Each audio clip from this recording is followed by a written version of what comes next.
學嘅過程都真係幾辛苦嘅。自己係好易學識啊，但係真係易學難精咯。藝術係堅持，亦都係無止境嘅。年紀輕輕嘅韋飛鴻口中所講嘅係佢喺過去幾年當中親身嘅體驗。呢一日，飛鴻準備到九龍嘅一間酒店演出由佢爸爸親自傳授嘅中國傳統藝術變臉。演出喺晚上8點先正式開始。不過，飛鴻通常會預早最少2個鐘頭到達演出嘅場地。即使係喺之前曾經踏足過嘅舞台，飛鴻每一次都會仔細咁檢查一番。其實每一次到達演出嘅場地，首先我要揾咗我間房，或者係屬於我裝身嘅地方，因為唔係一個地方都有一個好好嘅設備。咁試過係有呢個嗰啲 staff 嘅 changing room， 即係極細嘅一個空間，只能夠我攤開個篋，好細好焗。即係要揾咗一個知道自己有啲咩地方可以準備，或者可能要去到廁所揾唔到房啊，咁樣都試過。咁可以擺低咗我篋之後，我就要去我表演嘅地方啦，即係嗰個 area 要睇下佢有台啦、冇台啦，嗰個樓底有幾高啦。如果我揈嗰個蒲上面有支棍嘅，咁如果揈嗰支棍嘅時候會唔會撞到啦？個台有幾大啦？我大概要點樣行點樣走？因為試過有啲台係打橫嘅，正路係一個正方形或者係長方形，但係佢係打橫嘅，咁就好似隻蟹咁樣左騰右騰，即係要就翻呢啲咯。咁然後同埋如果可以嘅話，即係賓客未嚟之前嘅，盡量會試一試嗰個音樂，聽聽個音量，因為始終音樂係好重要㗎。佢嗰個大細聲好影響到我嗰個成個表現，同埋亦都係嗰個氣氛。即係如果你音量啱嘅，係個氣氛可以控制得好好嘅。主要係呢幾樣咯，係咯，同埋睇下個台嘅上落位啦。因為我會落台同客人握手啦，仲可能平時係變劉德華嘅佢個樣咁。如果有客人要求，可能變一個壽星公啊、月餅啊、公仔啊、公司 logo 啊，即係呢啲都係要準備嘅。早之前企喺台上面嘅我，就係韋飛鴻咯，就係要表現俾人睇我有嘅技能，所以其實都幾享受喺台上面表現俾人睇嗰種感覺。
專程嚟睇飛鴻演出嘅客人，坐滿咗成個酒店嘅宴會廳。飛鴻打破一貫以嚟川劇變臉嘅傳統，喺配樂同舞步方面加入咗西方音樂以及 hip hop 嘅元素。點解當初會有呢個構思嘅呢？其實原先呢係因為我有一次偶然我見到我爸嘅演出，咁作為一個即係佢喺香港嘅大師級嘅人馬咧，佢突然之間變下咧，佢變咗 Only You， 即係佢唱英文歌咁樣，當然唔係佢唱啦咁，但係佢會有啲緋聞啊嗰啲，其實係全場轟動咁。我見到哇，一個大師級，即係我爸亦都有翻咁上下年紀，佢都會有呢種咁嘅創意。咁如果到我嗰套，我可以點樣有一啲俾觀眾一個驚喜嘅感覺咧？咁我諗下，其實如果以我咁樣嘅年紀，何不直頭跳舞咧？咁於是乎我就決定，首先一個即係有種好突然嘅感覺，轉身就係 Michael Jackson 嘅一段嘅音樂啦，咁啊學佢嘅舞步啦，咁就故意學得有啲唔似啊嗰種感覺，然後就再睇下點樣可以落台握手嗰陣時咧，啲觀眾會一齊拍手熱烈啲嘅，咁就加入咗 hip hop， 咁就我亦都去上過堂，去即係研究過學過咁。就希望令到嗰個其實整個舞台氣氛，我想令到佢更加好咯。Oh, I thought that was absolutely fascinating. I was trying to work out how she was changing the masks. 好勁啊，好犀利啦，好得意咯。佢有啲西方音樂，有 hip hop 啊。我預期中係好中式咯，但係佢加咗啲西方嘅音樂。好睇，好睇 ，fantastic。變臉係的確唔可以喺舞台上面出任何嘅差錯，即係縱使係可能露出馬腳少少啦，其實都盡量唔好啦，因為其他嘅舞台表演你唱歌走音可以再唱過，因為佢只係一首歌，咁即係我唔係話睇輕呢樣嘢，但係你話魔術嗰啲唔得，要再做過，其實。雜技都係唔得嚟多次咯咁，但係你變臉嗰啲，其實你因為佢都係涉及一個機密，如果佢失敗咗，佢有啲乜嘢俾人睇到啊咁，其實係冇得 take two 嘅，亦都係即係除咗對於我自身一個舞台工作者嘅一個打擊之外，亦都係有愧於呢個變臉一個藝術咯。變臉喺香港有都10幾年歷史啦，咁你話真正識得欣賞嘅，唔可以話冇咯，但係少咯。而家通常啲觀眾咧都比較現實啦，即係唔好話觀眾係人都比較現實嘅情況之下咧，你要好似賣嘢俾佢咧，你要賣啲好新奇有趣嘅嘢，佢先至會買嘅，就唔係話好傳統嘅嘢。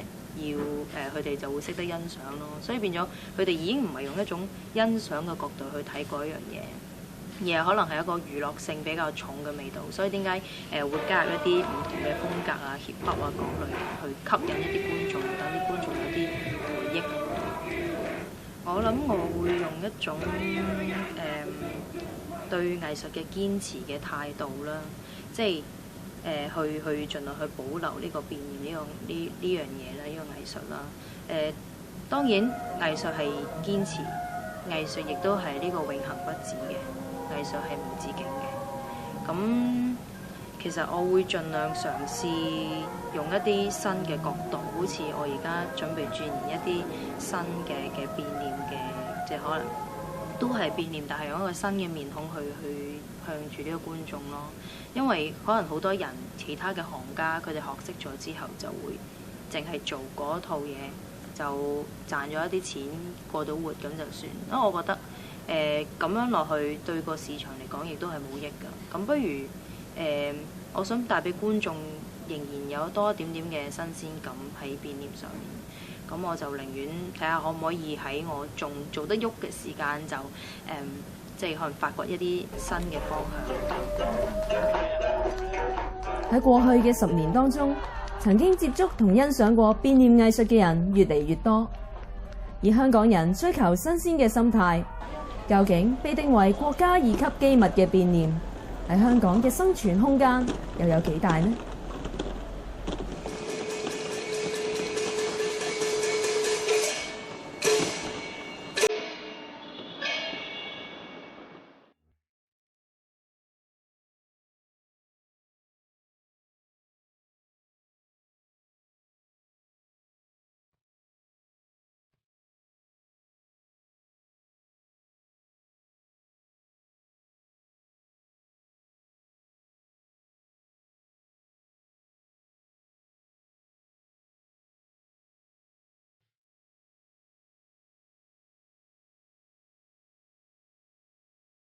企喺台上面嘅我就係韋飛鴻咯。